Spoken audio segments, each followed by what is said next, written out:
What's up, humans, and welcome to a new Psicoactivo live. And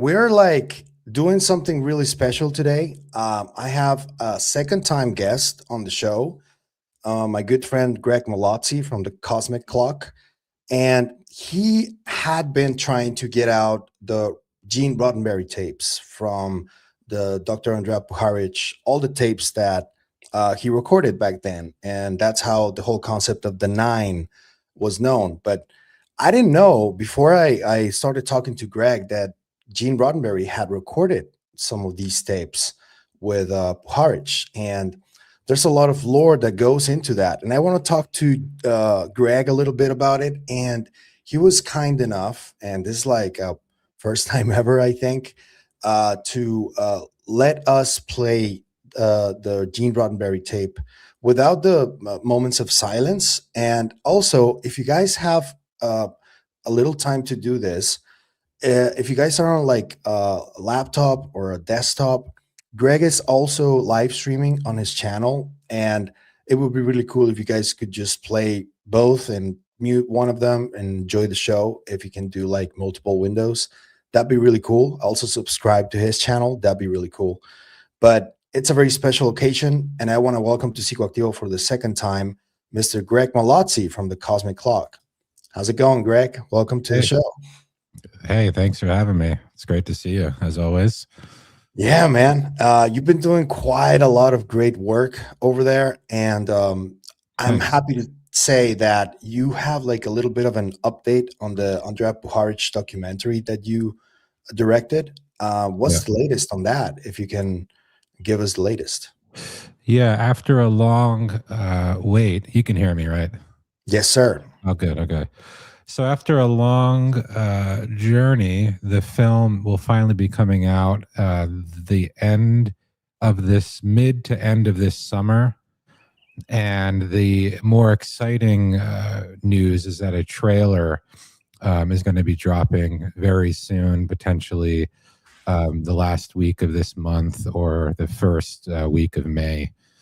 And so that trailer is going to come out, and I think people will finally get a glimpse at this almost 10 year in the making film. So that's the latest. Probably a safe bet would be probably more, May 1.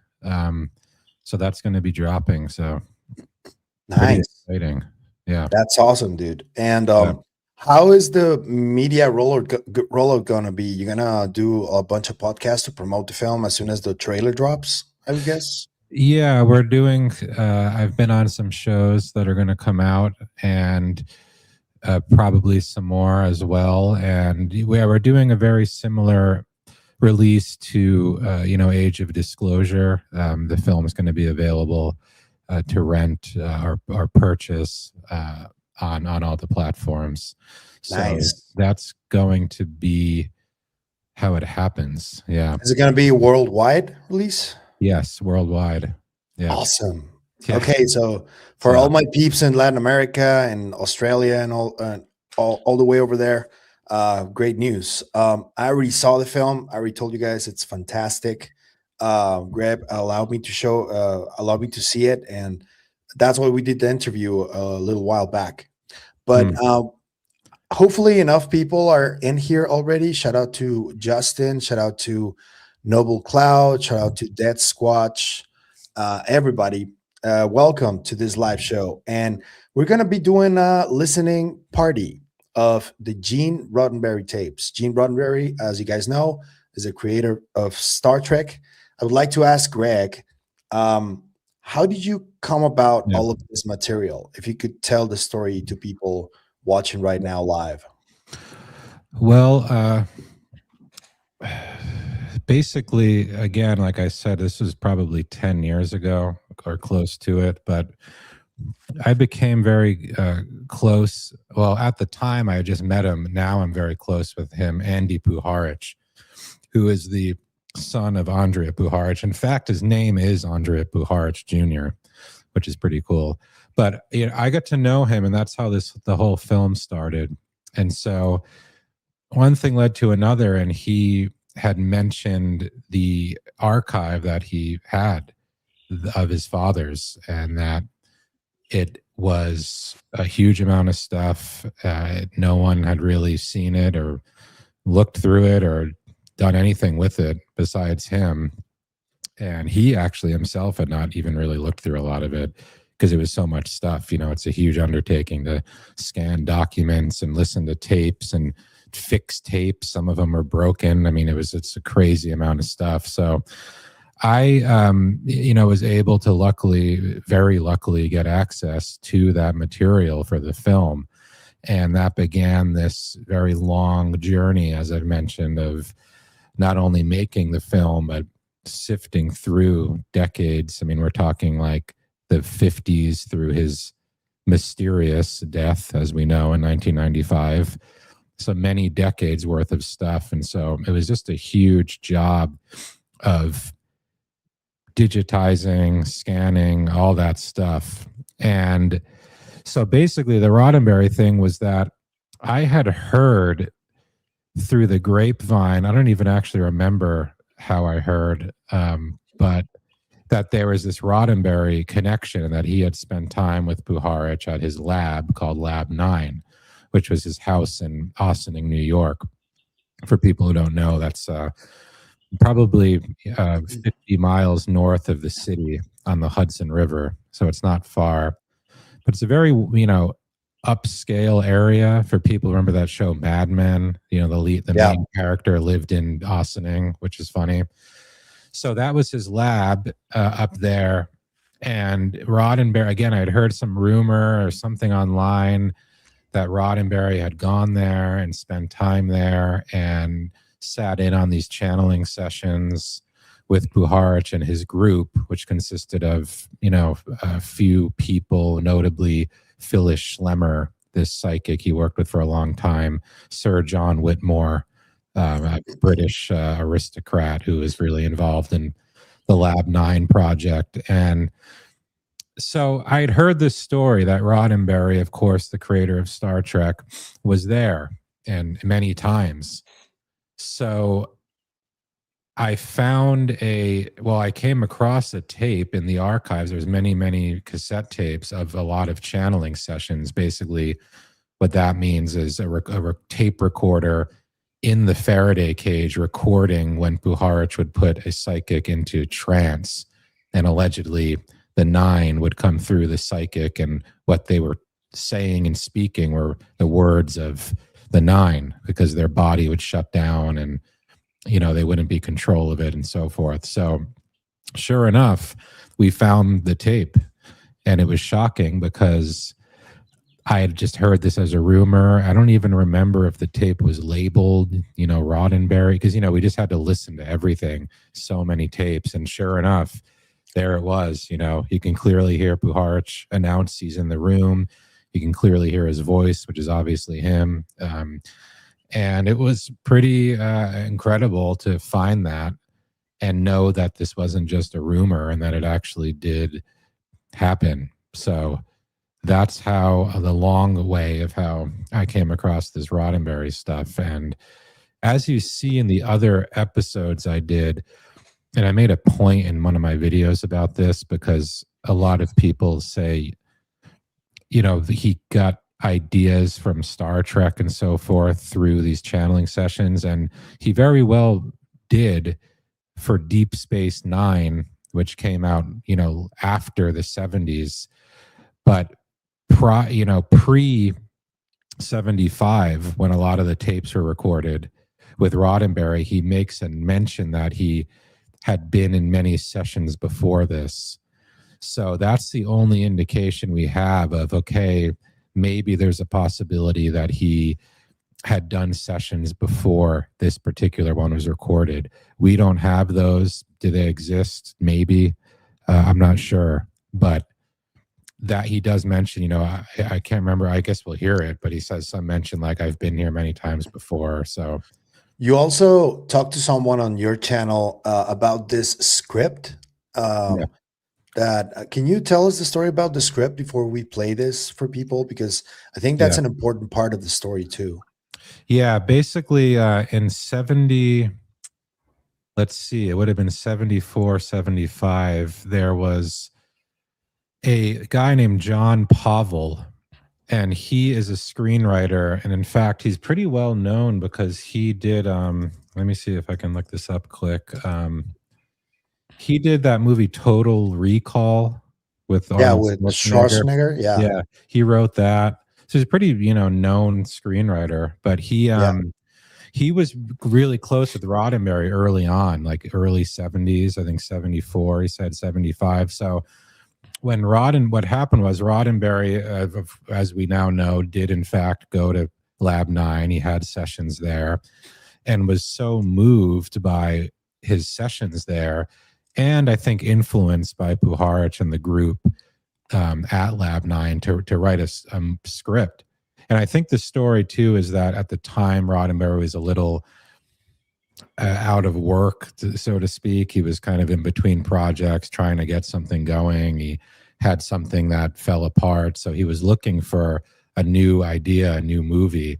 And he was so moved by his time in Ossining that he thought, hey, this is a great idea for my next movie. So he hires this guy, John Pavel, who I interviewed on my channel, which is up there. And it's very, very interesting because basically the script is a sort of firsthand account of Roddenberry's time at the lab with them. And he kind of changes his name, and they change the name of the characters, but it's Puharich, it's Phyllis Schlemmer and others. And it's really, really interesting. And so he wrote the whole script with Gene. He rewrote it a couple times. And I think all I can really say, for legal reasons, because obviously the film was never made or else we would see it, but all I can really say is that there was an issue with some estate stuff, and the film was never able to get made, but it could still happen. And let's just What do you say mean? well, let's just say there's ways for this to still happen if certain legal things were to flatten out. Okay. This could still be produced. So the script is just sitting there, and Damn. I have it. I've read it. Again, I want to honor John and not get into it too much because there was something that happened, and nothing bad, kind of typical Hollywood estate kind of stuff, and it kind of stalled. But he really is passionate about it. And what's a really interesting, and I made a post about this when I put out that article, but there's that movie called is it Communion, the movie? Yeah, I with believe Christopher yeah. Walken, and it's Whitley Strieber's story, Yes. right? Yep. So the director, pardon me, of that movie, whose name is Philippe Mora, is a very popular director at the time. He did Communion. He was attached to direct this 9 movie, so much so that he had gotten Hans Zimmer involved, because they usually attach all these people, actors, and then they try to make the movie. So that guy at one point was attached to direct this movie. It was published in a trade magazine, like it was really happening, and it seemed like it was going to, and Damn. never did. So Damn. so there's maybe through our community and people out there's a way to make it happen. Yeah, that'd be really cool. I mean, there Yeah. are a couple of people who are like very into the topic and have a lot of money. Like, good example would be, for example, Matt Bell from the Matt Bell podcast. That dude is funding expeditions inside of the pyramids right now with his money. So Oh, wow. he's like into all of that stuff. Maybe approaching him would not be a bad idea. Well, There's also this. as it always is with these kinds of things, it really does come down to that. But Yeah. we'll see. I mean, maybe you'd have to find somebody like Tom Hanks to play Gene Roddenberry, I guess. Yeah, that's a great idea. I mean, Yeah. and Tom Hanks, I would bet he would be attracted to something like that too. Of course, right? Like, Yeah. Well, it's what's Gene. interesting tidbit is I got in touch with, not directly, but with Roddenberry, who's Gene's son. And I was really honest with them. I said, hey, I have something that I believe is of historical importance. This tape of Gene Roddenberry, creator of Star Trek, in this real psychic channeling session. And I even sent them a little excerpt, but for whatever reason, they like weren't interested, and they were just sort of Yeah, like, "Thanks for sharing," good luck or that, and that they didn't really yeah. seem interested. So I I don't know. think Jeremy Corbell is good friends with that guy that Yeah, you just mentioned. I heard that Um, about that too. Yeah, yeah, maybe we can ask Jeremy. yeah, But yeah. Okay, yeah, so let's play it if that's okay with you. Let me yeah. explain the mechanism that we're going to use for everybody Sure. who just got here. You were just on the night shift with Clint. I think he may have just ended his live stream. So, welcome everybody. What we're doing is a listening party of the Gene Roddenberry tapes. We're going to be active on the comment section, but we're going to mute ourselves so we can listen to the whole thing. It's I think 40 minutes long or something like that, is it? Yeah, it's like 30 minutes. Okay, cool. So we're about to start. We're gonna play it for you guys, and we're gonna mute ourselves. See you guys in the comments. All right. All All right. right. Let's do this. Yeah, go ahead. To assure the nine that I come here tonight in a totally positive way. This in the same way as you will recall, I entered the other communications by having meditation first. But however, to provide the kind of drama necessary in our motion picture story, our writer must ask the questions that will exist in the mass audience mind that comes to our motion picture. Yes.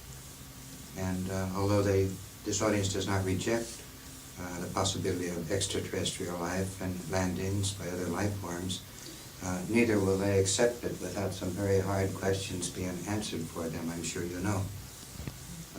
And neither will they identify with the main character in the story unless he asks such questions. So, and they require nuts and bolts answers. Traditionally, is my experience in this, that they need to know a lot of who's and where's and how's and why's. We will attempt within that of the realms of possibleness. Yes. Then let me ask the first one that they would be asking, to whom am I talking? Do you have a name? I am of Tom. That I am of the spokesman for that of the nine. That in truth is that of Tahuti. Yes. Are Will you you? explain to that of Jonathan? Yes, we'll explain later. Are you one of the nine, or are you a separate being? I must have of consultation for that of permission. I am that of the spokesman for that of the nine, and I sit in that of the council of nine. Yes. May I ask, will you be among that group which will visit Earth among the landings? That of the nine will not be in that of the essence of that of the landing. That will be of the civilizations of Eltia, of Joseph of Aragon, that of Huva in primariness in conjunction with that of Eltia. I think the next question that they will ask, and I've heard some tapes on it, but I would like to ask again, where are you? Do you exist in another dimension or time? We come from that of what you would call of the zone of cold. We come from that of a time that has not of the relationship to that of your time. We are not in physical as you are in physical, or that of Altea, or as that of Huva are in physical, not in the same manner in which you are, but in that of a also of physicalness. We have not that of the physicalness. If it need, we may have of a manifestation, but we are of pure energy. Yes. Our doctor, will you explain to that of Jonathan? You have of that of our permission for that of the recordings from where we are. Yes. Doctor, the only thing that confuses me, or that I think I need to know after hearing the tapes, is I understand that the 9 are not physical entities. Do I understand that those of Huva and Altea and others are physical beings? They are that of physical civilizations, but not in that of the dimension of that of the planet Earth. They also have of physical limitations, but not to the extent of that of the planet Earth. Could you just simply amplify that statement and indicate to Jonathan which dimension, for example, does the Huva exist in? When you speak of that of dimensions,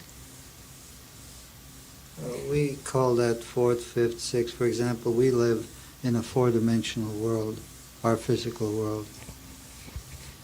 I will have of a consultation with that of the council and with that of Huva and of Altea, of the understanding of that of the different, as you would call of them dimensions, our doctor, but in truth they are not that of dimensions. Well, as Spectre and Huva explained it to me, dimensions consist of various velocity envelopes. Yes. That of the speed. Right. And relative to the speed of light, where is the speed of Huva? Is it the power of it? Is it an order of magnitude? Could you give us some idea? I will have that is of Altea. Altea is giving to that of us, of that of his numbers. Yes. In that to the relationship of that of the planet Earth, that of the...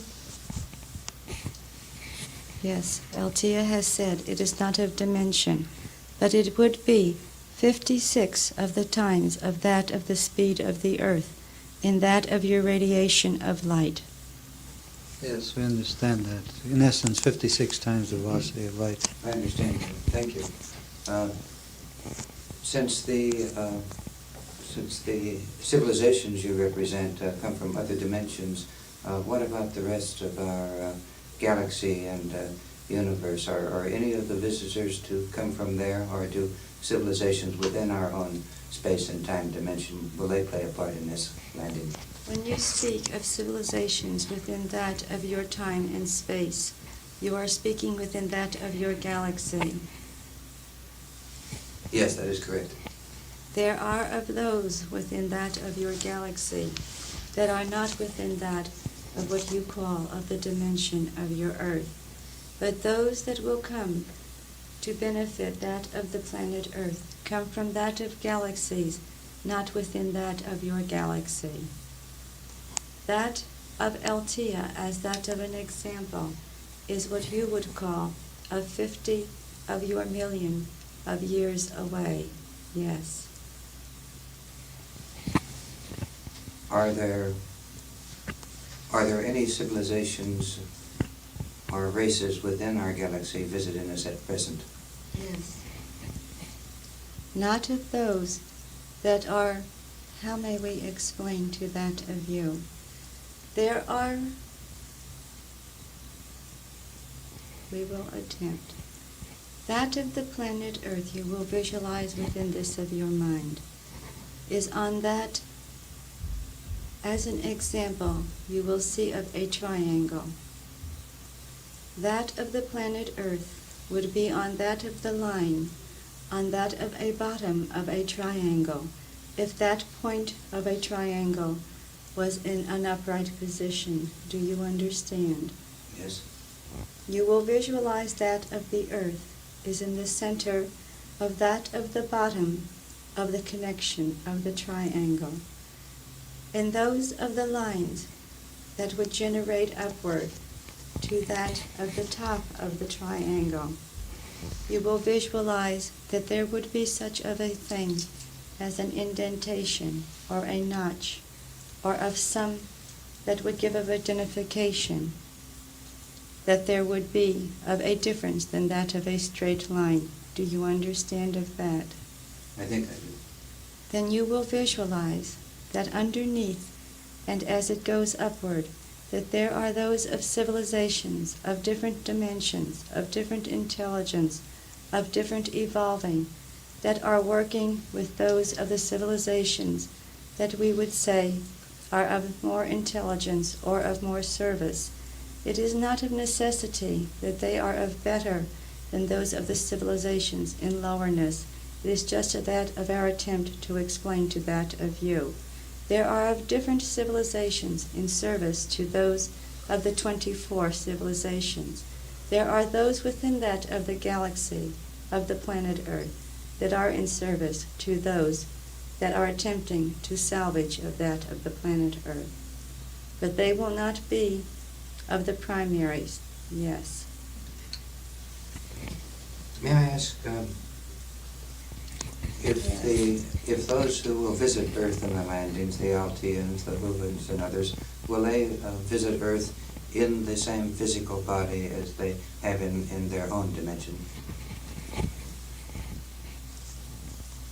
Those of Altea have, in the manifestation upon that of the Earth, a similar appearance to that of those that exist upon that of the planet Earth. It is of a higher rate of vibration, but they may bring of it into that of the rate of vibration for that of the planet Earth. There are others, such as that of the civilization of Ashan, which does not have of the appearance of that of the physical planet Earth, of those the people upon of it. There will be a gradual, how may we say, those that will appear in the beginning will have the appearance in similarities to those of the planet Earth, or will manifest in that of the manners, such as that of Huva. Those of the other civilizations that will follow will come within that of the form of which they are. Yes. We wish to reassure of you that those that exist upon that of the planet Earth will find that those that do not have, you use of terms of beauty, will find that there is within of them the essence of beauty. Yes. I'd like to. There will be of many appearances. Thank you. Of diversifications of appearances. Yes. Thank you for that. I'd like to ask a few questions later on it. What I'd like to ask now, and I think will be necessary for the audience understanding, is do I understand correctly that civilizations represented by the 9 have visited Earth in humanity's distant historical past? Yes, in many of times. And it is also my understanding that some of them remained on planet Earth, mingling or interbreeding with the humans here? There were of civilizations that colonized that of the planet Earth, those of the original beings that evolved into that of the planet Earth were what you would call that of the black race. Do I understand then that the other races than the black are the results of minglings between the black and people of and life forms of your civilizations? No, that of those of the black are that of the original upon that of the planet Earth.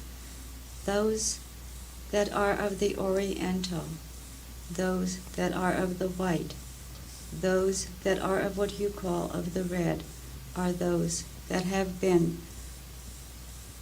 how may we say, colonized, have been of other civilizations, yes. Are they the results of breeding on Earth, or were they brought to Earth? They are of the result of breeding upon that of the planet Earth. A question then I must ask for my audience is, does this, since the whites and reds and yellows represent the breeding of advanced civilizations, does this mean that the black is inferior to other races, or are they merely different? And can you explain what the difference is? That of the black is not of that of an inferior race upon that of the planet Earth. Those that were colonized from other of civilizations to that of the planet Earth, and that of our doctor had of that of the portion of involvement. It was of an attempt, how may we say, before that of 32 of your thousands of years ago, there were those of seeds that were placed upon that of the planet Earth. Then in 32,000, and that of the seed evolved unto that of a being. Then of 32,000 years ago, those of the other civilizations with that of our doctor came to this of this planet to breed from other civilizations with those of the seeds. Those of the black evolved from this of the planet. It was,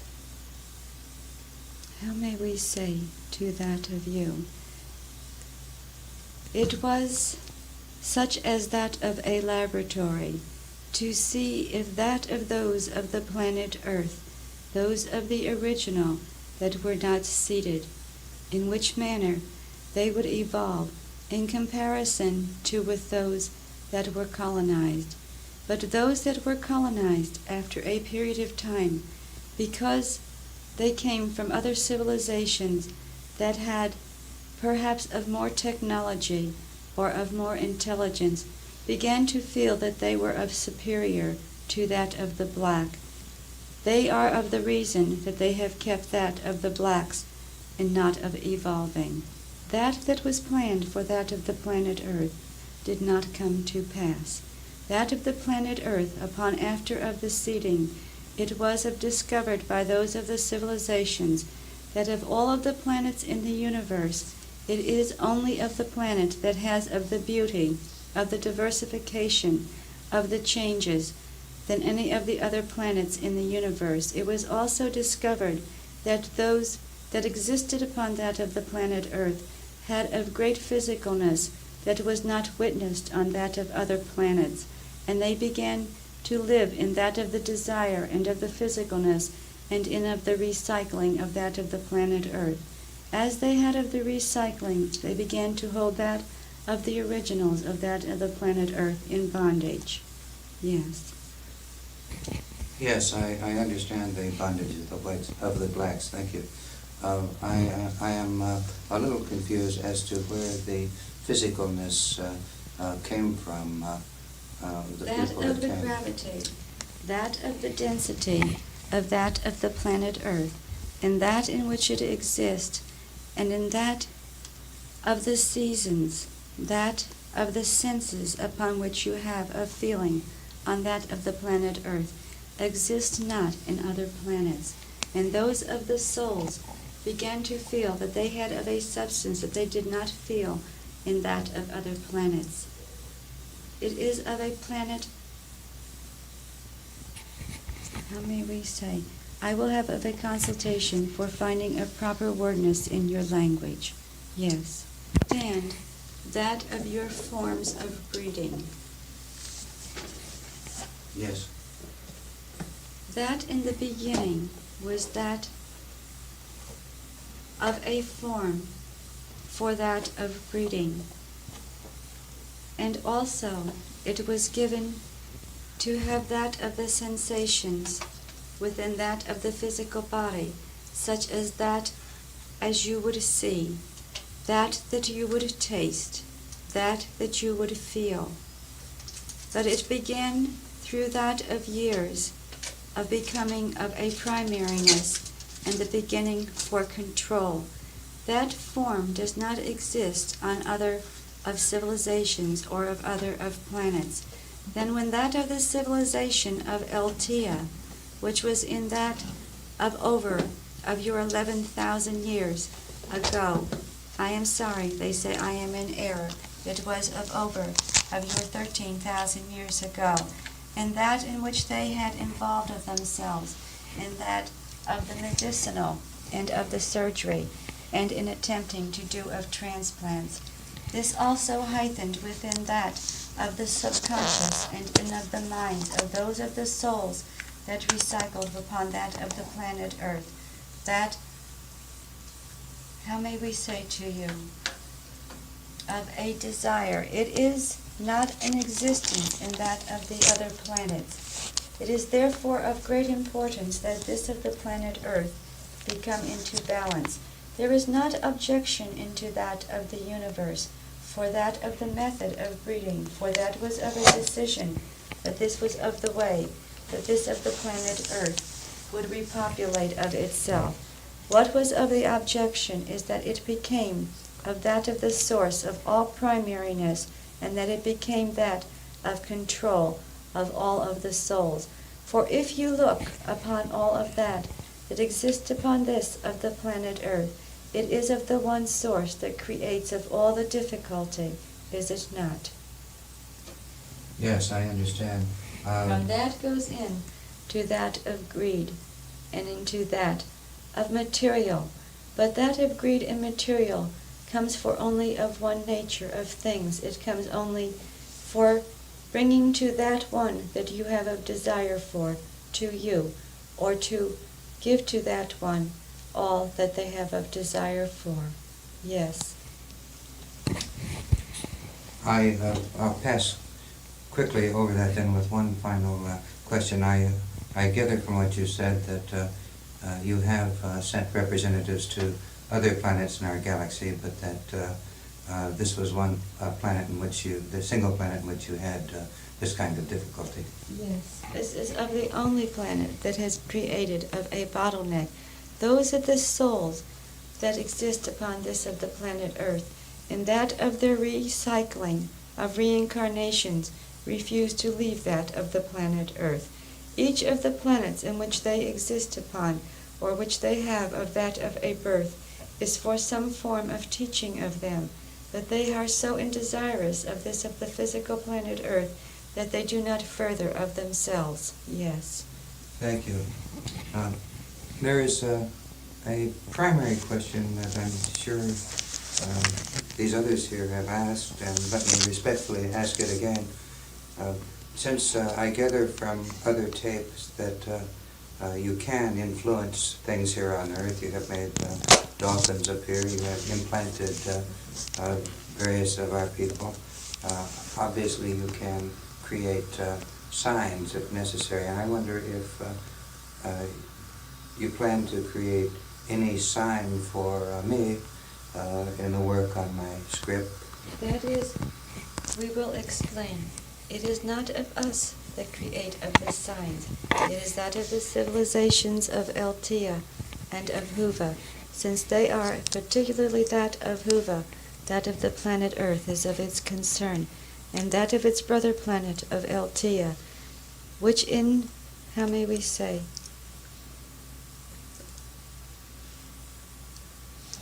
is in guardianship to that of Huva. We will ask of them, yes. that of Eltia. Yes, and that of Huva, but particularly that of the civilization of Ashan. Yes, will be involved in giving to that of you the nature of signs of which you have of need. There will be upon that of the area in which you are involved, in that of the writing, upon that of the place of resident of where you live.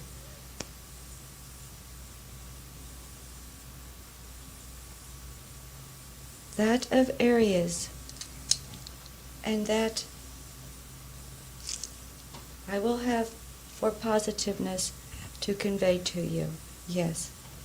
Shan has informed of us that they will give to that within that of your hand, within that of your mind, within that of your recorder, that of information which will flow from that of them to you. It will be that of the part that will give to you that of the creativity, in that upon which they have of the appearance. That of Huva has said, there will be of the movement of objects within that of your area, for you to be in alertness. That of Eltia has said, be aware of the lights. Yes. Yes. Thank you.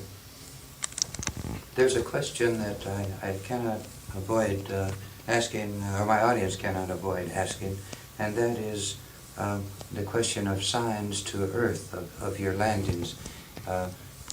Since these other things are possible to you, the audience must ask my writer character why you do not give strong and definite signs of your coming, rather than approaching it through in a rather what we would call a second-hand manner, through a motion picture and other ways. Obviously, you have your reasons, and I think I must talk about them in the movie. It is of great importance, Jonathan, for you to understand that if that of the civilization of Eltia, and that of the civilization of Huva, and of those other civilizations, would come in mass and attempt to teach of those of the people, those of your governments of this of your world of earth, have refused to believe, or have refused to convey to that of the people of that of the existence. If there would be an attempt of those civilizations to land upon that of the planet Earth, in that of a mass situation, which in truth will come to pass in that of the time, those of the people upon that of the planet Earth would be in that of a state of panic, for they have not of the understanding, they have not of the knowledge that we would mean not of harm to them.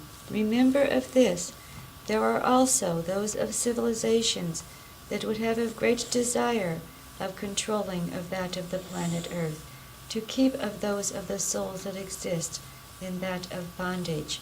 And those of those civilizations at times have landed upon that of the planet Earth and have created of the nature of difficulty for some that of the beings. It is important that there not be that of a panic within that of those that exist upon the planet Earth, but that knowledge be brought to them in that of a gentleness, that those of the civilizations mean not of harm to them. It is of great importance, for they may then attempt to not only remove of their own life, but of those of the lives of their families and those that exist around of them, and it would not serve of the purpose. Those of the governments of the world have refused to accept that there are of others of a higher intelligence, and in truth of that of a more spiritual intelligence than those that exist upon the planet Earth. There will be on that of your television, transmission, communication systems a gradualness to convey to the people that there is that nature of others that mean of them of not harm, but have of an interest to save of that of the planet Earth. For in truth, if there is not of the nature of those from other civilizations to help of that of the planet Earth, it will be of a destruction of itself. We do not come to control. We do not come to hold in bondage. We will come with love and with patience and with understanding. But since there is the denial of our existence, then how can those that exist upon that of the planet Earth accept the fact that those are the civilizations of Eltia, of Huva, of Ashan, and of the rest of the 24 mean of them well? Yes. Yes, I understand what you say, and as I'm sure you know, I've written many scripts speaking of such difficulties. That was of your predestined free will to bring to that to you of this of the point upon where you are. And for that we are grateful. You have followed, as you would call of it, that of your script. Yes. And now, in this case, it seems to me that in the writing of my script, which I agree is a subtle way to plant the thought of landings, of benign landings in the hearts and minds of people, if there were something that could be discussed in the script, some sign in the sky or elsewhere that could be predicted in the script, I think it would better prepare the people to believe that there will be benign landings. I will have of a consultation.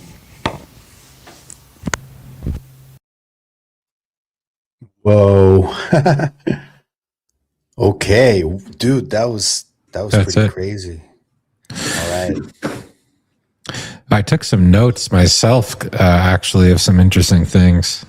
Yeah, I do want to talk about some of those because so there's something that I've been thinking about since I started doing this. You know, you start imagining what could the thing be, right? What could reality be really?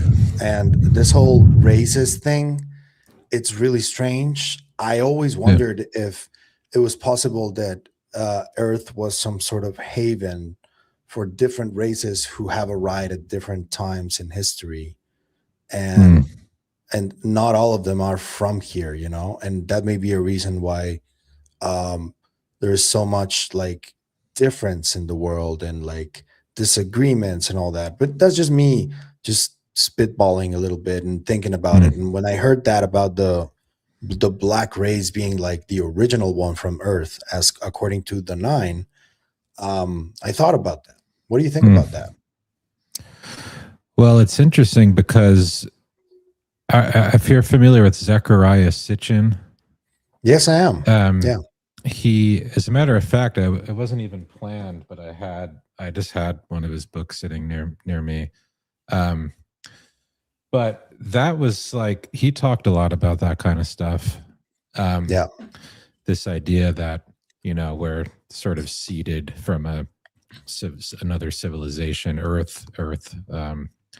Everyone on Earth was seeded, and yeah, I mean, that's obviously a pretty big question to get into and think about. But yeah, I did pick up on those comments they made, and I should look back at that Sitchin stuff because, as far as I remember, he is known as one of the first people who wrote about that, and that this 9 tape could potentially predate, I think, when his first book came out.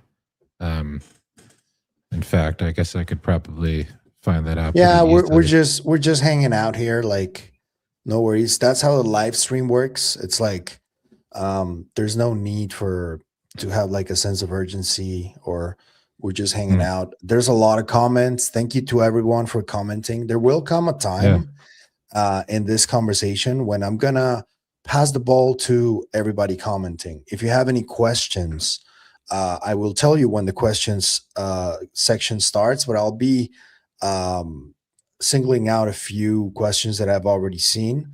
So you can ask Greg whatever you want about the film that he's putting out, about his work at the Cosmic Clock, about these tapes. I do want to ask you one thing though.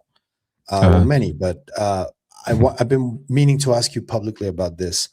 Have you checked out everything that is in this collection? Like, is there anything that you've seen out of everything you've checked out that you go like, whoa, that seems like it's gonna be interesting? Yes, and that's all the stuff that's going to be in the film.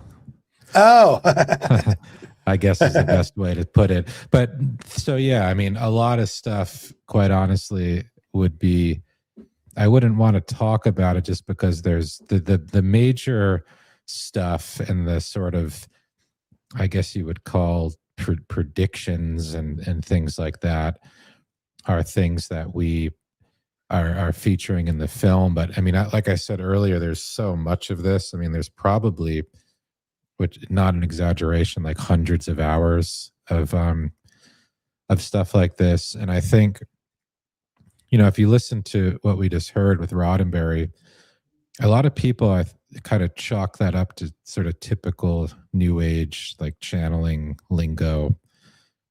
And a lot of it feels that way. And a lot of it is sort of the nine giving advice and sort of guidance and things like that. As you can see, you know, Roddenberry's asking questions about his script and what should I do and how should I present this in my script. So a lot of it, I think, I know it was people who were going to these sessions because they wanted guidance and they thought, okay, I'm going to be talking to this, you know, entity, this group of entities.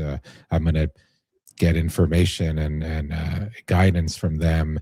But a lot of the tapes aren't like that. And a lot of them are, again, sort of predictions, I guess you could say, or warnings. I know that's kind of a big part of this sort of channeling culture, is the idea that people are getting warnings about certain things that may happen, not to them personally, but to the earth. Some of that stuff in the Puharich sessions happened. Again, this is stuff that's going to be in the film, but it was more immediate things that were happening at that time, specifically the Middle East war that was going on in the mid to late 70s. There was a lot of warnings about things that would happen and specific people, specific generals in the Middle East and in the United States. And it's very strange because that gets into the idea of, is this hoaxed? Is this being made up? And if it is, how would these people know the name of this person? Or how would they, you know, this is the 70s, right? They would have had to read a whole newspaper before going into the session and had the news of that day, you know, quickly in their head, and then they're spewing it out and it's made up. And that's the stuff to me that just seems very unlikely because, again, Phyllis, the woman who's on this Roddenberry tape, she was, you know, a middle-aged woman at the time. But of course, a lot of these sessions, people know about the Space Kids, and a lot of these sessions were coming through the Space Kids, who, again, people say kids and they get this image of, you know, this young little kid. They were, you know, young adults, right? Yeah, Basically. 20s, some 30s. I'd say generally mid 20s to early 30 range, but, you know, not necessarily people, with all due respect, who would have the knowledge of global politics and geopolitical situations, you know, in their head at all times. In fact, I doubt they would even know much of anything that was going on. Again, it's not like now where you look at your phone, you're glued to X, YouTube, you're seeing everything instantly. Like again, they would have had to watch TV or read the newspaper basically and get the information. So the point is, there's a lot of stuff that, like, your question was, you know, was anything sort of shocking, and yeah, there was a lot of stuff because, again, it's like, how would they have known a certain name of a person, a certain situation, the timing, you know, and the other weird thing too is allegedly, because I wasn't there, of course, and none of us were, but a lot of times apparently these sessions, like the channel, that he would call them the channel, which is the person doing the channeling, they would just be like hit with a sign or a signal that like they would have to say something, and it would have to happen now, and they would sort of rush into the Faraday cage and hit record. And there's a lot of sessions like that, and it's really cool because on the cassette tapes you can hear the lead up, and you can tell that there's a lot of shuffling around and kind of like quickly getting ready. And it's interesting because apparently they're being told, now you have to relay this message immediately, and there's a lot of that kind of stuff. So it's just so much complexity involved if it were this sort of long standing fake thing. It's just, I just find it very difficult to believe that all of this stuff was just sort of made up. And of course skeptical people have that view, and sure, I mean I'm sure there's parts of it that could have been, but there's so much going on and with so many people involved that it would just be, I think, kind of hard to do that. So to fake it. What do you think about the whole Don Elkins channeling stuff? Because like today, for example, we have this guy Daryl Anka, whose name is Bashar, right? And he does these clicking sounds, and he claims to that this Bashar alien talks through him and all that. What's the difference between what Puharich was doing and, for example, the Don Elkins stuff and what we see with Bashar today, do you think? Well, just to put it out there now, I don't really follow Bashar. I mean, not that I'm sure he's like a cool guy, but I don't really know a lot about him or what he me neither, though. I found out about him from the trailer, though. No, I mean, so I can't really comment on that, but so for what I know, and this is what's interesting, I think people probably know this, but Don Elkins was part of Puharich's group in the mid 70s, and there's a lot of pictures of him at Puharich's estate in Ossining, and he was part of this larger group of people who were all sort of kind of like people think it's like a cult or whatever, but it wasn't. It was just people were living there, they're all involved in the work, and they're all very interested in pursuing this work. And Don Elkins is one of them, and we're talking mid 70s. And if you're aware of the Raw Material and the Law of One, that book came out in 81, I think. So we're talking several years after. And so what's interesting is that Ra, which of course is an Egyptian god, that is an entity that allegedly was coming through some of these channeling sessions going back to the 50s as well, when Puharich started all this. But so there is that connection where the Ra entity appears both in Puharich's work and then of course in the Raw Material stuff. But Elkins and him were very close collaborators. Elkins traveled with Puharich. There's a bunch of photos actually of our mutual interests of Pachita. There's photos of Don Elkins going to Mexico with that group of people at the time, which is pretty interesting. So you probably met Pachita too, right? Yeah, I would assume. I'd assume so. There's a collection of photos of a trip. I think it was 77, and he was part of that group who went with him.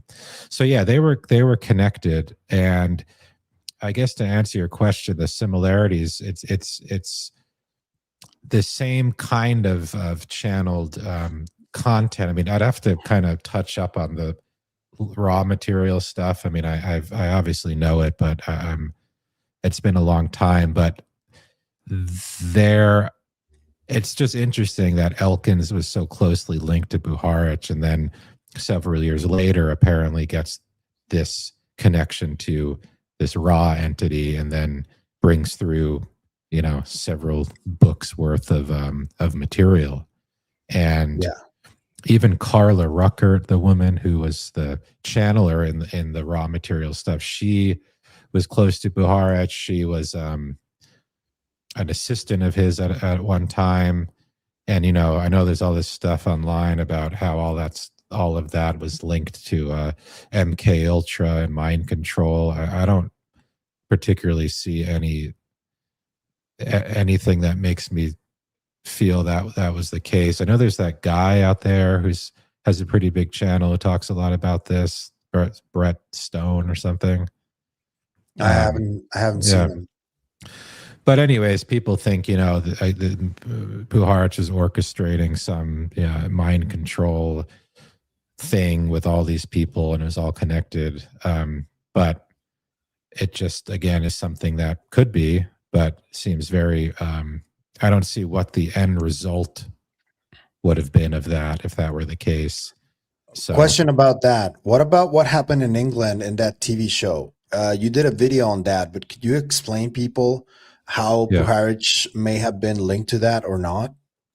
Yeah, so I did a video, you can see it on the channel, about this sort of famous incident that happened in 1977 in England.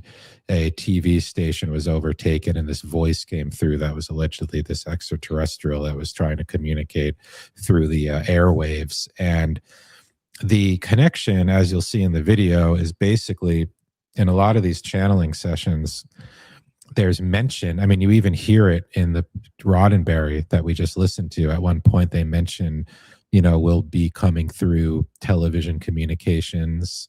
So there's a lot of mentions of this on a lot of these different tapes of we're going to communicate through airways. We're going to communicate through electronics, which is interesting because of the Chris Ramsey video he did on the pilot who received the messages through That happened in Acapulco, Mexico. Yeah. And the pilot, and there's the tape on Ice on Cinema. If you want the raw tape, is on Ice on Cinema, one of my favorite YouTube channels on the topic. Yeah. And this guy is allegedly, he took a plane and mid-flight, he started communicating, or beings started communicating through him, through the radio to the control tower. And that was really wild. And that happened in the 70s. So yeah, it's much harder to fake something like that with technology back in the 70s than it is today. It's probably pretty easy to do today, right?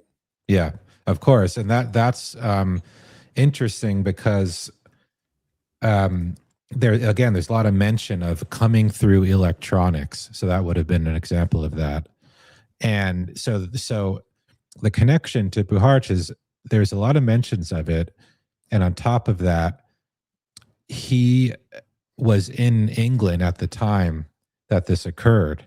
And I know this because he kept meticulous journals, and he mentioned in one of his journals that lines up pretty much exactly with the date of that incident, which I believe was somewhere in late November 77. He was there in England, and his partner, John Whitmore, who was involved with a lot of his work at that time, was also there. So there's and again, in the video, you'll see I'm not making any direct connection or claiming anything, but it's just interesting that they do all these sessions. They claim they're going to come through. They're in England at the time. It's very, very strange. And I think I've heard that this was quote unquote debunked, and people had come out and admitted they did it. But if you really dig into that story, which, we don't have to get into here, but I don't think it actually was ever truly debunked. I believe it's still sort of an open question of what exactly happened. So, yeah. Also, just for people because a bunch of cases have had that happen. Like, people come forward and say, I was lying, I was portraying something. And two of the most famous cases recently came out to say that it was fake. I'm not saying it isn't, but just remember, everybody has a price. And if somebody's going through a rough time and is part of one of these stories, they can very easily get paid for just to say the opposite. If they're going through a rough time, somebody with a lot of money can just approach them and go, hey, you know, and I'm not saying it's happening, you know, but it's human nature. Like, and a lot of these people have not become famous or have not gotten any money out of telling their stories. They just Yeah. wanted to get it out, you know, and unfortunately we live in a materialistic paradigm, and everybody needs to coexist and to have means. And Yeah. I just wanted to remind people that, because we are very easy to judge and to just go like, that's bullshit. Oh, of course it happened that way, you know, but we don't really know what's going on. So Yeah. yeah. Well, I think didn't that happen recently with this guy who had made some claim about being privy to the whole Trump UFO disclosure speech? Yes, this recently happened. Yeah. Yeah. And it was, yeah, that was rough to see, actually. Mark Christopher Lee's his name. He recently came out to mention another name as a source. And it was just that, you know, if he was already not being truthful in one thing, it's really hard to believe anybody who's like lied the first time and everybody caught him, you know, like Yeah. very difficult. Totally. About this these communications, I wanted to ask you, what do you think the end goal is, and what do you think those entities, if they do exist, might be? Just curious. Are you an experiencer? Have you ever seen a UFO or something like that along those lines? No, just No. really curious like me. Yeah. I've Yeah, never seen a no, UFO either. No, I never have. I know very trustworthy, normal people who have, but no, I never have. No. Yeah. I don't know. It's weird because I think, of course, you can jump on all this stuff and say, well, where are they now? Or there's this terrible war going on in Palestine and Iran and all this stuff. So what's going on? Why aren't they here? Why aren't they helping? And you know, it's a legitimate question to ask. I think they do mention. This isn't my theory per se, but they do mention this idea that I think comes up a lot in this kind of topic, is like they're sort of checking in on you know, this planet every so often. It's like, we're not that significant, or we're not that important. We're just potentially one of many different civilizations out there that they are sort of checking in on. And so maybe they weren't around when this was happening. I mean, I don't know, but obviously that's a very easy way for, you know, a skeptical person to kind of dismiss it. You could say the same thing about most religions. I mean, where was, you know, any sort of religious figure to stop this stuff as well? But I don't know. I mean, I think at the end of the day, the messages are always pretty positive and sort of uplifting. And if anything, I mean, can't we just look at them as that and sort of be moved or be inspired by something that they said, whether it's real or whether because from what I understand, I mean, there's a massive following of people as far as the Law of One and the Raw Material books, who really, like, it's almost like a movement or a religion in and of itself. And, you know, if that's all it is, then what's so wrong with that? You know? Yeah. That's kind of my take, because it's just so, I mean, you know, again, I've spent 10 years almost, like, and I still feel like every so often I'm just like, wait a second, what the hell is going on here? You know, like, it's just so, I guess what I always go back to is just the amount of time and energy and money and all of this stuff that Puharich and these people put into this at the time, and to just think that it was all for nothing, or just it was all this inside joke they had for all these years, and they knew it. I just have to think that there was something going on that made them want to do this, want to continue. The most interesting point to me was I did an interview with him on a podcast, and it was this guy Stuart Holroyd, and he was a British author who wrote a book called Briefings for the Landing on Planet Earth. And it's one of these books now where you find it on eBay for like $200. It's really rare. I have an original copy, but he spent time with the Lab 9 group in Ossining and wrote kind of like a fly on the wall book about his experience there. And the whole premise really of this book is he's this fly on the wall, very outsider, pretty skeptical guy. And he's going into this setting. And they even said, look, we don't want to influence you. We want you to just take this all in, write what you want. We're not going to edit this at all. And people can read the book. I'm pretty sure there's like a PDF of it out there. But the point is, his takeaway from all this time he spent with them was like, I don't know what it is, but something is definitely going on that I can't really explain. And it is definitely not that this is just somebody who's like stream of consciousness making something up, like something strange is going on. And I guess I'll never know what it is, but it's paranormal. It's not normal. And that was his takeaway. And I interviewed him.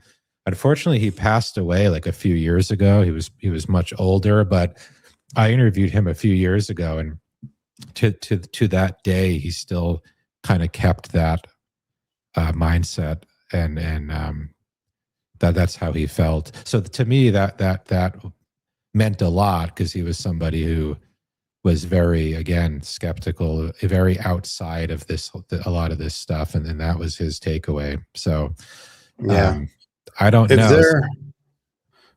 If there was ever like a time in recent history, recent decades, when there was probably contact of some sorts, if any of this is real, it was probably during the 70s, because there's a lot of things that happened then. It wasn't just tapes that Puharich was recording. Like there was the Colares incident in Brazil. There was the California mass sightings that happened in Southern California. Wouldn't you agree with that?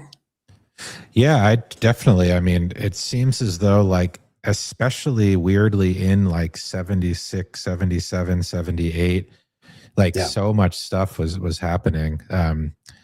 Not just, in his life, but around the world. I mean, close encounters, of course, and different things. It just seemed like a very specific little stretch there in the late 70s where just so much stuff like this was going on.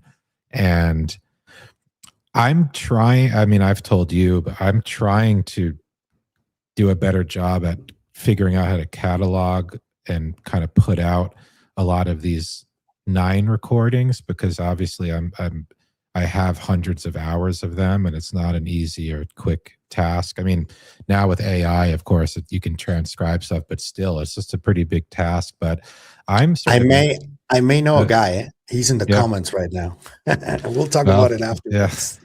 So I just think like it'd be really interesting to put together a sort of catalog of all this stuff and kind of look at it and see, are there any correlations to something happening today? Did any of these sort of predictions happen? And, is there any connection to what's happening now? Because I've listened to so many, but again, you can go kind of nutty listening because it's just so much information, so much stuff. But I am trying to actively do that, and maybe that could bring through something. But there's this movement now, it seems, as well, as of these sort of starseed individuals, and I think there's a lot of controversy about that. I'm not judging anyone, but I see a lot of content now of people doing light language and things of this nature. And I think that obviously was all born out of this, channeling culture that was happening back then. I mean, that's really when it started. Of course, you can go back to, spiritualism and and things that, you know, are much earlier than that, and seances and so forth. But I think that general idea of channeling, you know, ETs, UFOs, it really started pretty much around that time. And you've seen that influence now again with these sort of influencers who are channelers and what have you. So Yeah. All of those, I don't know. I don't know what to think of that when I see it. I've seen a couple. yeah, I wanted to ask you something about Greenberg, because there are pictures of Andrija Puharich in the same table as Greenberg, a couple at least. And back then was like the late 80s. Puharich was already a little bit on the older side. yeah. Do you think they may have like talked about this at any point? Him Who- and Greenberg?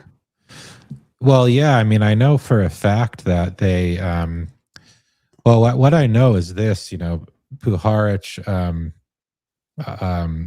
you know, went to Mexico, and in the this was like the early '80s. In fact, is when he went there and lived there for a couple of years. But from what I was told, he spent time with Greenberg during that period, and I think it was Ida who had mentioned that there was a book or a manuscript or something of Greenberg's that had mentioned this as well. Yeah, that's right. It was that early '80s time that they were together, and I don't know. I mean, I think Ida had mentioned that there was something that they were both interested in channeling, and they talked about it. I mean, I don't know what they could have talked about, but the point is they were definitely together at that time. And I think it's pretty obvious that it's a strange coincidence that they both, I think Greenberg was right before Puharich. Greenberg disappears. I think it was like 2 months or less after, before Puharich was found dead. So that's something that I know we've talked about. And I don't know if other people know about that, but it's very strange considering they were colleagues, interested in the same stuff, spent time together. So that's a big question mark, and I've tried to dig more into that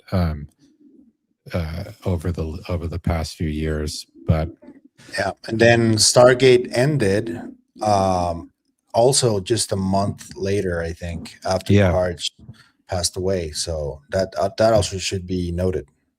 exactly, and they did the classic thing where when it ended, they put out all these articles in the newspaper and everything, kind of saying, you know, waste of time, CIA program, waste money on, you know, stuff that never worked, and kind of disparaging the whole project. And it's kind of interesting because isn't there a theory that Greenberg was like captured and brought to like a, you know, Yes. that isn't that I just read something this morning about all these disappearances that are going on, and that might be happening too. There are physical copies of the offers that many universities that were sponsored by three-letter agencies at the time sent Greenberg physically as offers to go and lecture at many of these universities. And he, according to reports, he always declined, but I suspect that may not have been the case.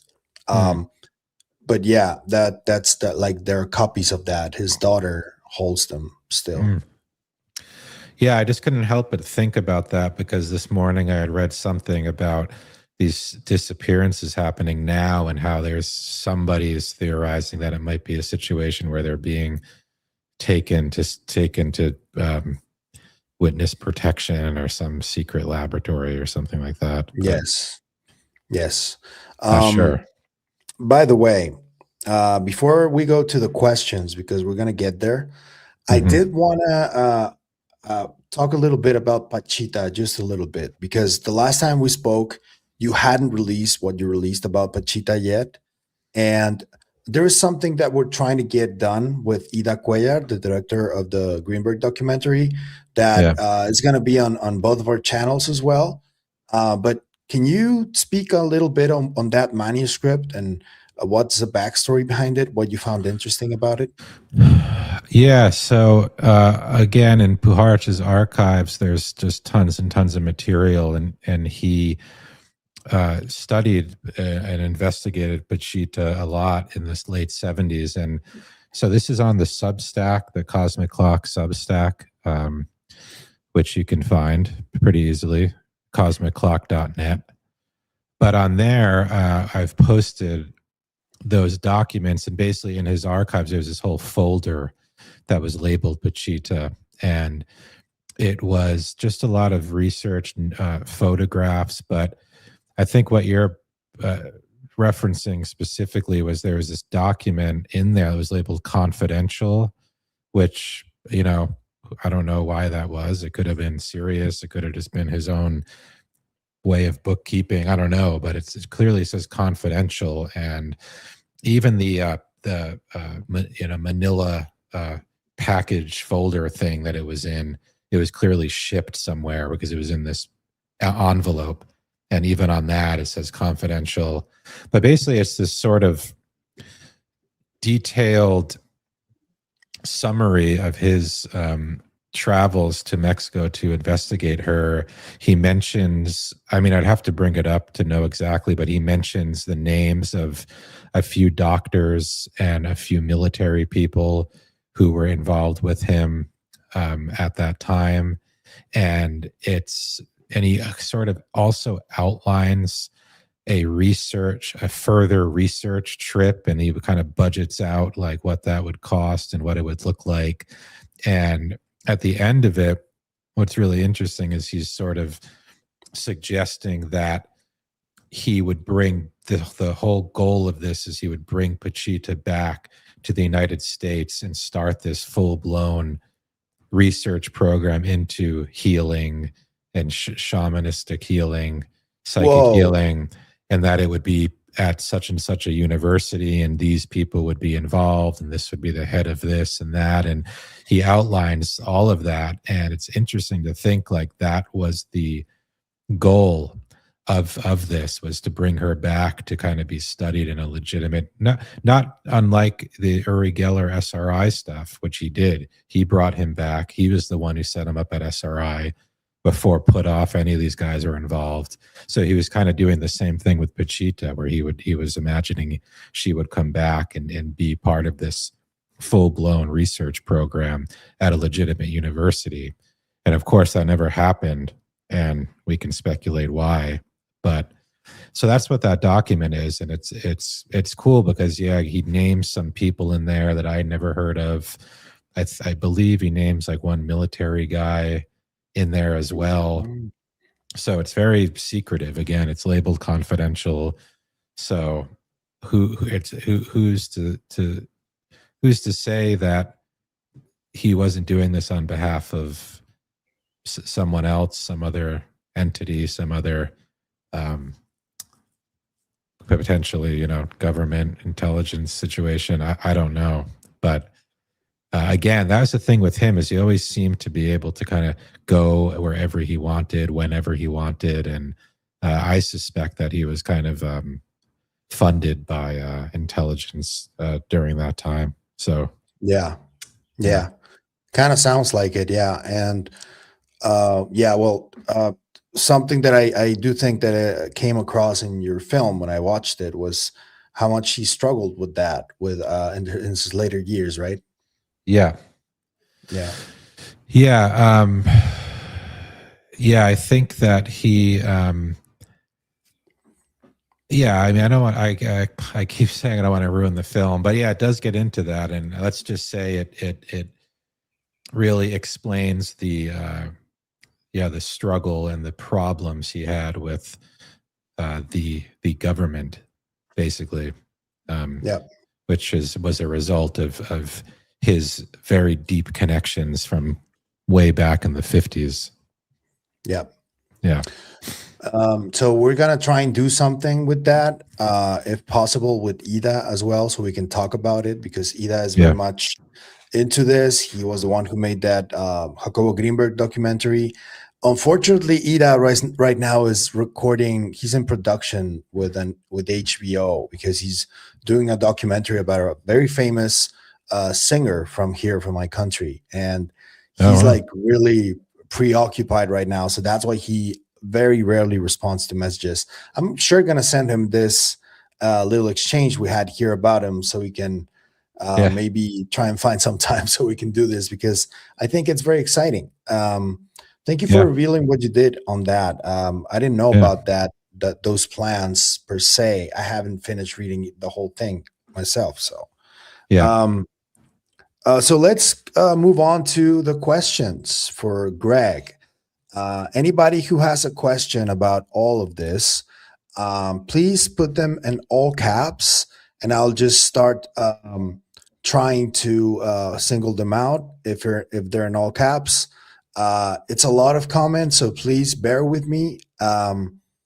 So yeah, this even though I've done like 17 live streams, I think I've done really like 10, because all those others, Clint is like managing the whole thing from the night shift because it's the Doomer Friday. But Mhm. it gets a little bit difficult sometimes because there's a lot of comments. And let's see if we can pull up the first ones right here. This is just a comment, really, not a question, but I've just listened to Journeys Out of the Body by Robert Monroe. It's crazy that he talks about as far as traveling to other places out of body and spiritually. Sorry for plugging. No worries. What do you think about Robert Monroe? Have you looked into his work? Well, in fact, him and Puharich were really close colleagues, like before the whole Monroe Institute and before the what do they call it? The sounds and all that stuff that he's doing. They were colleagues in like the 60s, the early 60s. And I haven't tried, what is that called? The thing that the tapes, the Monroe tapes. I don't know. Can someone help me out The here? Gateway tapes? Yeah, that's it. Yeah, that. Yeah. I've never Yeah. done it. I've heard the original tapes that you can follow exist out there, but you know, I don't really know a lot about that because I haven't really experienced it. But he certainly seems like an interesting guy. I mean, I know people who've gone to the Monroe Institute for workshops and stuff like that, but I should look more into him. No, Gateway Right. experience. Yeah, that's it. Yeah, Yeah. binary beats and all that stuff. Binaural beats. Yeah. I haven't done it. There is an experiment that Grimberg did with binaural beats, and he found that the people who had the most interhemispherical coherence, he called it, the one who had the most coherence, you put them in a room with somebody who didn't, and the one who had it made the other one reach that coherence, which was it kind of talks about this entanglement of minds, right? That sometimes it happens, like when somebody learns a new or discovers something new, it doesn't take long for the rest of the world, without even knowing this person, to come up with other discoveries that are similar or the same. And this has happened forever in humanity. It's a really strange phenomenon. Yeah. Yeah, I got to look into that. I mean, again, I feel like that's sort of making a comeback or something, the Gateway experience thing. Yeah. This is one. Another dude on another podcast just recently admitted that Stargate did not stop as we've all known. It just changed names. I wish I could cite it, but I'm not that good. You're talking about Dr. Dean Radin, and he did talk about it recently in a couple of podcasts. He was also, actually, fun fact, between I think 86 and 87, or 85 and 86, he was part of Stargate too. And this is not a too much of a known fact. He's mentioned it in podcasts, but it kind of goes under the radar. But he was, so he should know about this because he was part of it. Yeah, he's sort of out there a lot. recently. Yep. I've been seeing. I didn't know that though. I mean, I've certainly heard that rumor. I think like people say the same thing about MK Ultra, like it never ended. And I mean, why would it? You know? Yeah, if it So, works. yeah, and I think Stargate too. It's like it's so obvious when you're getting this onslaught of media that it was a waste of time, it was a waste of money. It's like we're talking New York Times, big outlets. And so we will just be led to think, okay, that's probably what the result was. And why wouldn't it continue? I mean, I think it's obvious. I haven't seen anything you know evidence wise that I can point to, but I think an interesting comment on that is actually, and I don't think I've ever told this before, but so there's people know that Puharich brought Geller from Israel to the US and he brought him to SRI. And apparently that SRI program also ended at a certain year, that particular part of it with Geller. And I think it was with, what's his name as well, Ingo Swann. But I had this discovery in his archives. It was basically, I don't know what you would call it. It was sort of like a pay stub, but it was some sort of like obviously official paperwork from SRI to Lab 9.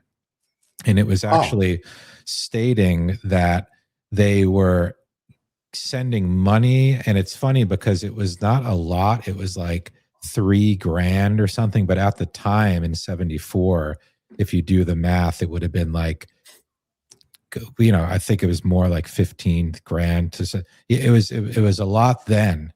And they were sending that. It was directly from SRI to Lab 9. And then there was some other mention. I can't bring it up now because I don't have but it was interesting because a lot of people, and even Hal Puthoff kind of suggests that, Puharich was not really a part of that and he was crazy and maybe we saw him once there, but he wasn't really involved. But I mean, this is something he kept in his records. So obviously it was important to some degree because he kept this paperwork that clearly shows there's money being transferred from Stanford Research Institute to his lab. My point is, I feel like that would suggest this theory that a lot of people have, where there were these sort of hubs that were operating under SRI and under these, and specifically that Stargate program, that were discrete or that weren't directly connected to the actual lab and the actual experiments. Annie Jacobson, the author who is in my film, she suggests something similar, that, of course, if you're trying to do experiments, space kids and so forth, you're not going to want to bring them into this very official government laboratory, and it's off-putting. And so if you have this guy who has this again 70s living off the land hippie kind of vibes going on, it's much easier to get people to want to go there and want to spend time there and ultimately be part of experiments. So the point is, I believe, at least at some point, Lab 9 was operating officially or unofficially rather with SRI during that time, specifically trying to do remote viewing with kids. And this gets into the whole GATE program stuff. But if you look at it, the SRI stuff is very specifically Geller, Ingo Swann, and that other guy, Pat Price. And I think, I've heard a rumor that, again, going back to what I just said, they wanted and believed that kids were more open and more susceptible to remote viewing, but it was too difficult to get them into that research laboratory. And so they used Lab 9 as a sort of hub for that research. Yeah, I can't prove that besides the pay stub or whatever it is that clearly is some sort of official document that links SRI with Lab 9 at that during those exact years that Stargate was happening. So That's Let's continue with this question. That's a very interesting. I hadn't heard about that. Sorry about the dog barking. There's somebody outside, so I can't really stop it. Okay, so from CFCBRM, have you checked out the telepathy tapes? Feel like it's following its heart's footsteps with telepathy, psychedelics, and UFO entryism. Can we pause for 2 seconds? I got to give someone a key. Yeah, no worries. Give me just 2 seconds. I can keep talking. This is a live, so we can't pause it really. But yeah, well, I know. go ahead. I'm sorry. 1 second. Go ahead. No worries. So about the telepathy tapes, the movie is coming out. I think next month, if I'm not mistaken. But there were already screenings of the film by Kai Dickens. I haven't talked to Kai in a little while. I did have her on the show, but yeah, Puharich does have a book about telepathy where he talks about this. And yeah, there are many different similarities between the work that Kai Dickens has been doing and also a lot of the work that, for example, Dr. Dean Radin has been doing. So yeah, I have actually Kai Dickens. I had her on the show. I had Dr. Diane Hennessy Powell. And I also had Dr. Julia Mossrich, who was also part of some of the experiments from the film of the telepathy tapes. Have you checked out the tapes by any chance, Greg? Well, I've listened, of course, to the show, which I thought was really good. I mean, I know that there's been like crazy controversy, and there's some people out there on X who are very opinionated about the whole thing. But no, I think it's interesting. I mean, she mentions Puharich a ton. I think it's the second episode or something, but she references his early research into telepathy. Yep. And I think, no, I mean, obviously it's similar in the sense that of course, like the people that Puharich worked with, the space kids, were not autistic. So that's, a difference, of course, but there is this idea that it's younger people who are better at this ability or have this ability, and more susceptible, right? Yeah. And so I think there's an interesting thing going on with this whole idea of the hill that they call it in the telepathy tapes, where it's this sort of mental area where they can all sort of meet and communicate. That's really interesting because with Puharich, there was something pretty similar where he did what was called a mind link, where basically it was a group of 20-something people that eventually got whittled down to 12 people because they couldn't really like handle the intensity of the experiment because they had to spend like a week in silence and sort of not talking and a ton of meditating. But essentially this experiment called a mind link was very similar to this idea of the hill, where they would all sit in meditation and they were able to sort of link up mentally with other people in the group. And they figured it worked because the only thing they could have on them during this was a little notepad, and they would write down. So let's say you and I were doing this, it was a mind link. You would be sort of sending me some sort of message or word or thought, and I would write it down. And then you would show what you wrote down, see if it matched up, that kind of stuff. And allegedly, there were a lot of accurate hits, or whatever you want to call it, during this mind link experiment, which again, 77, everything seemed to happen around that time frame. But so those are the similarities I see. And I think it's very interesting to see what happens with this telepathy tapes film, which I played a small part in, as a matter of fact. Oh, really? Early on. And so, yeah, I just talked a lot with Kai and sort of gave her some names and people to talk to and things like that. And nice. So I'm really interested because, let's see if this film can sort of prove all of the doubts and all of the controversy that seems to be surrounding the telepathy tapes. I mean, I hope it does. I think a lot of people kind of, I was talking to Danny Jones about it because he had that woman on, the mother of one of the Yeah, kids. Dalia.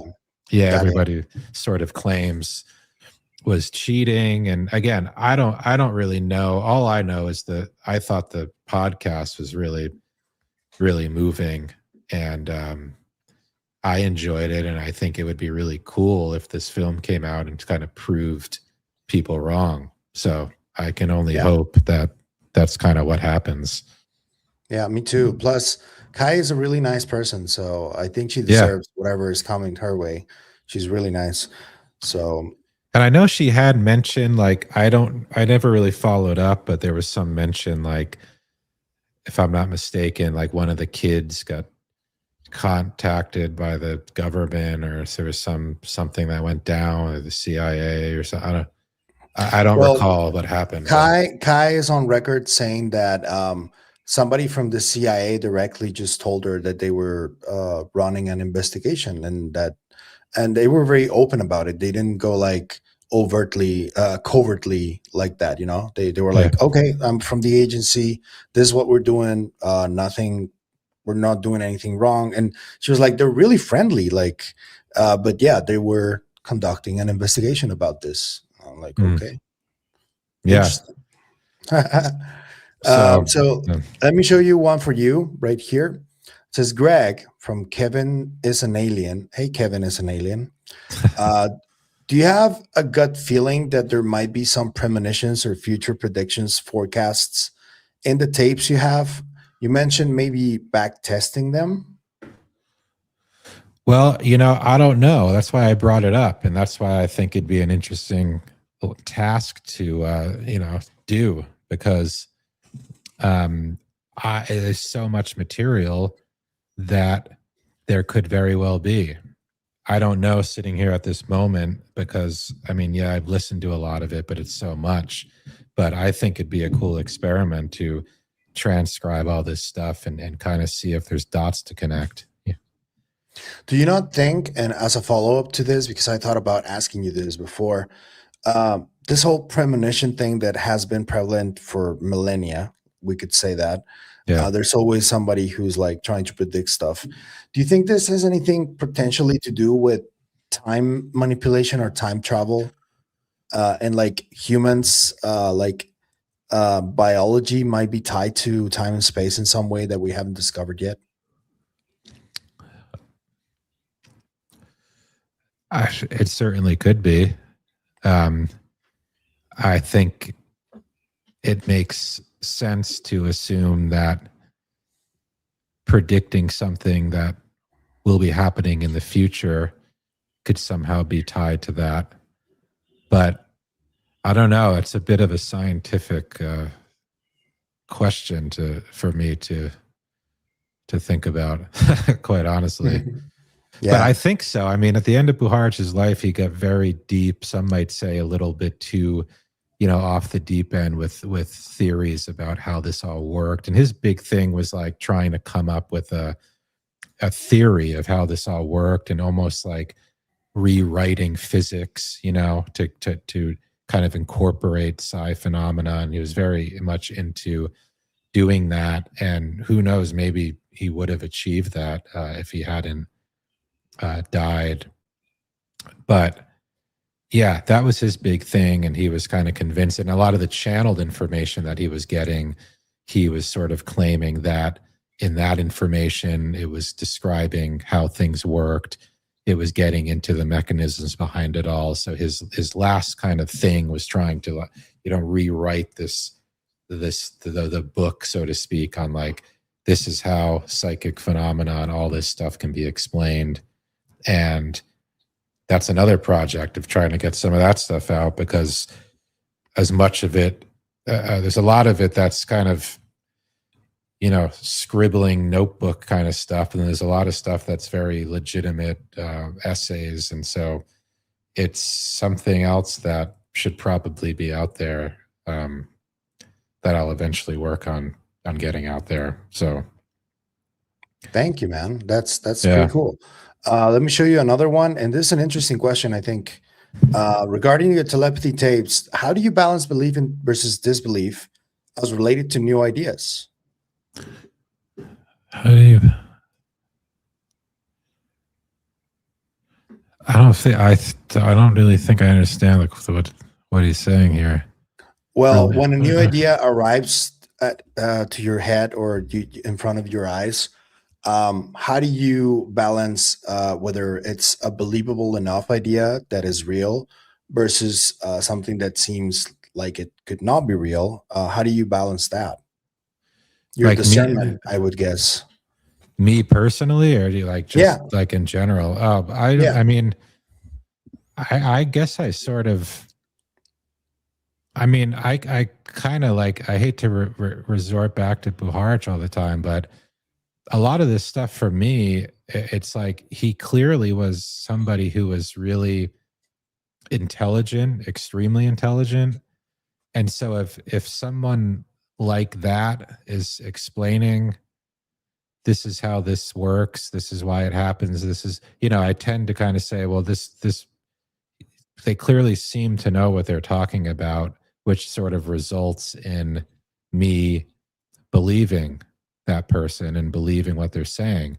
On the other end, if it's somebody like we were talking about earlier, this new wave of sort of light worker, channeler type people, if they're kind of saying something, I would probably tend to be a bit more on the other end of it and not believe or take in as much. So I guess to me, it kind of comes down to like who the information is coming from.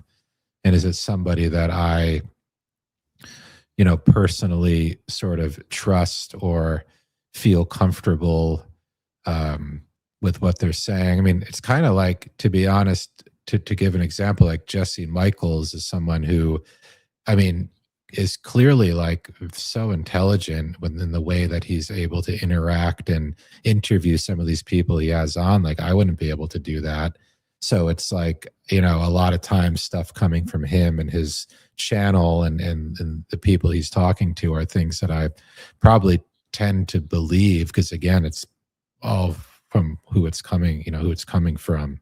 So Yeah, it's also, for example, when he had this guy who saw the tall whites, I don't remember his name, but he was very clear at the beginning, Jesse, that he didn't believe this guy, but yeah, he's like very well known in these circles, and he wanted to talk to him just to get the story out. And there's also sometimes when he's like in the middle of an interview and a follow-up question comes up and it's skeptical. That surprises me from somebody like him, because you would think that he's like a full-on believer on everything that's going on, but yeah. no, he's presenting you the story first, and he always gets to ask really skeptical questions, I've seen, and I always value that also quite a bit. Yeah, I haven't watched the Lazar one yet, but the first thing I saw was him sort of talking with him about the whole MIT story, and I thought, wow, that's cool, because nobody seems to really like ask that handful of questions that people seem to think like discredit him, and like the first thing I see is him asking something about that. So I'm excited to watch that for sure. Yeah, and another note on this though is that I, for example, who before I started looking into this, I had a bunch of experiences when I was not like aware that the whole phenomena aspect is a real thing, And I went through a lot of experiences with psychedelics, and even if, when I was a teenager, when I was still not even smoking cigarettes or anything like that, where now it's all in a different context, and I don't know, it just hits different. For the longest time, I thought I was just either hallucinating or it didn't really happen. It was something from my imagination. But then, as I started doing a little bit more research into this, I was like, okay, so there's a possibility that even though I thought something that happened to me may have been a dream, it may have been something more than just a dream, Mhm. And that comes with just keeping an open mind and being fully aware that your whole ontology may change with just a little thing that you see or just a little detail. And I think that is very important. I think that it's okay to be skeptical, but you can't be like a full-on denialist of something that you don't even know about fully. You have to know the whole data. I always scoff at people that criticize somebody, like, for example, Dr. Jacques Vallée or John Keel's work. And it's like, have you read any of his work? No. Then what the fuck are you doing commenting on it? Like, you know? Yeah. I try to stay away from a lot of the discourse on X with a lot of this stuff, but I do find it funny, like that guy Mick West and some of the other guys who are the sort of classic debunkers of all things. But I'm curious to know, and maybe I'll make a post about it. I doubt they would see it or respond, but like, have they had any experience, or do they know anyone that they trust that has an experience? I've always wanted to ask that to any of them. There's one who works for the New York Post, Stephen Greenstreet. He saw one of these black triangles. He saw one of these black triangles when he was younger. And there's this interview that I love watching because this guy, Tim Phillips from Arrow, is talking to him about black triangles. And he confirmed that they don't know what the black triangles are, that they're really curious about them. And you can see Greenstreet's face go like, what? And it's really funny. It was like, oh, that was gold. Yeah. I mean, he's the other guy I was thinking of, where it's like, to be honest, I don't really quite get like I don't get his like thing, you know. It's like, okay, are you into this stuff or are you not into it? I don't, because it's like he's sort of in the space, but everything is about debunking and pointing fingers and stuff. But I don't know. I have nothing against these people, but that was always my question, is like, I wonder if they have had or know anyone they trust who have had some experience and how they would approach that, because it just seems like it's constant attacking of others. And I don't know. It's there's another question for you here, a technical one. Greg, if you have used AI for your research, has the AI shocked you or unnerved you in any answers? If so, what AI are you using? Not really. I mean, I've used it to transcribe stuff. I've used ChatGPT to transcribe long audio files and stuff. But yeah, sometimes I've gotten into these, I'm sure a lot of people do, these deep philosophical conversations about, I have about all this stuff. And, you know, every now and again, I will kind of get into a thing like, well, the 9 said this, and how does this relate, and so forth. I mean, I can't pinpoint something exactly, but it is kind of like strange to sit there talking to an AI about something like the 9 and all this. Yeah. But I've gotten into these deep conversations with it, like doing research. Well, so yeah, to answer your question, yeah, I have used AI for research, and it's kind of a lot like trying to put pieces together. Like, I know such and such was working at such and such a place at this time, and what would have been going on at that time, and is there someone of importance who would have been involved at this place at that time, you know, stuff like that. And obviously it's helpful because it spits things out pretty quickly. So I've used it in that sense, actually quite a bit in that type of research. You know, or again, for specifically like the Pachita thing I was talking about, I don't know what this guy's name is that he mentioned. So you go there, you go, who is this person? What significance do they have to this? And that kind of stuff. I use it, you know. Yeah. And you can tell pretty quickly when the AI is like agreeing with you a little too much. Have you had that happen to you when you're like conversing with it? Yeah. In fact, I kind of like I read this article recently about how it's always been sort of programmed to be that way.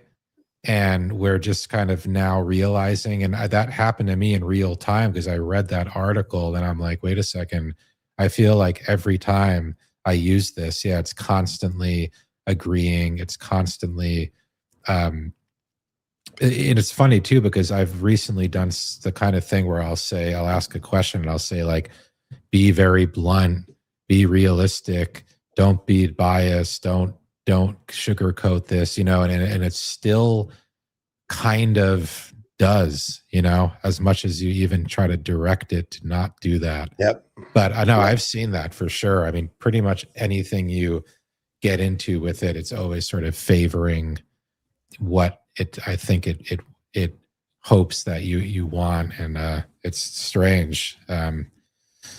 It's very strange. But Yeah. I see a comment here. Talk to people, not AI. Ain't that the truth? well, what's weird is like there's a company called Wondery, which is a pretty big podcast company. They produce all sorts of big podcasts, and they started a whole wing of their company that's specifically doing a slate of AI podcasts. So it's taking topics like, news, sports, true crime, whatever the big hot podcast topics are, and it's all AI.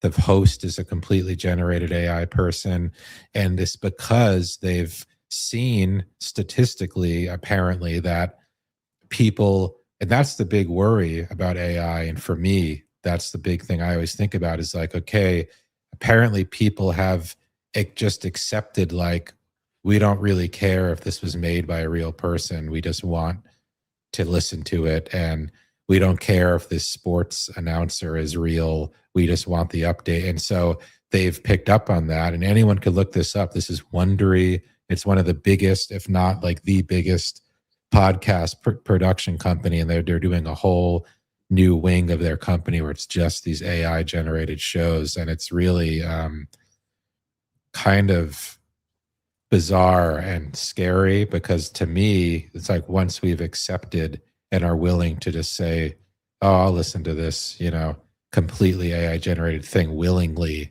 I mean, that's when I think the conversation gets real about people losing jobs and all that kind of stuff. But I'm not someone personally who would be interested in listening to that. But apparently there are a lot of people who are. So that's a bit concerning, I suppose. It is. Okay, so with almost at 2 hours, I want to thank absolutely everybody who is part of the chat right now. Heiser Sose, Justin, Mama Chola, Nick, all of you guys, thank you so much for your time. And I want to thank you, Greg, for the wonderful channel that you have and for allowing people to listen to these tapes raw like that. Thank you so much, man. Hey, look, man, thank you. You've been a huge help. I've told you this a million times to me trying to do all this stuff. So, I mean, I know it gets thrown around a lot, but I really can't thank you enough. So I appreciate that a lot. It's my pleasure, man. It's my pleasure. It's always good talking to you. Yeah, dude. Yeah, dude. And let's plan that thing with Ida as well, because I think that one's going to be big. All about Pachita. Hey, I mean, I'll shoot him a text after this. Maybe he'll. Yeah, we'll shoot him the whole live too, so he can watch it and get in the mood or something. I didn't know he's working on that. That's pretty cool. Yeah, it's it's pretty hectic for him. So I that's why I don't really bother him that much. But yeah, where can people find you? Just the Cosmic Clock everywhere online? Yeah, again, the trailer for the Puharich film's coming out in a few weeks, or maybe even like a week.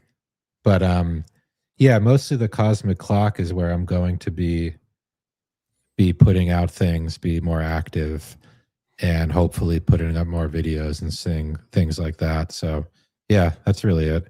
And then the Substack is where, like you mentioned the Pachita thing earlier, like that's where I'm posting a lot of just like raw stuff, documents, and things like that, because I've concluded it's really like the only place that's easiest to just dump stuff like that. So Yep, Substack. it is. Yeah. I'm actually going to start posting stuff on my Substack as well, but I got to rebrand it and all that. It was just my name.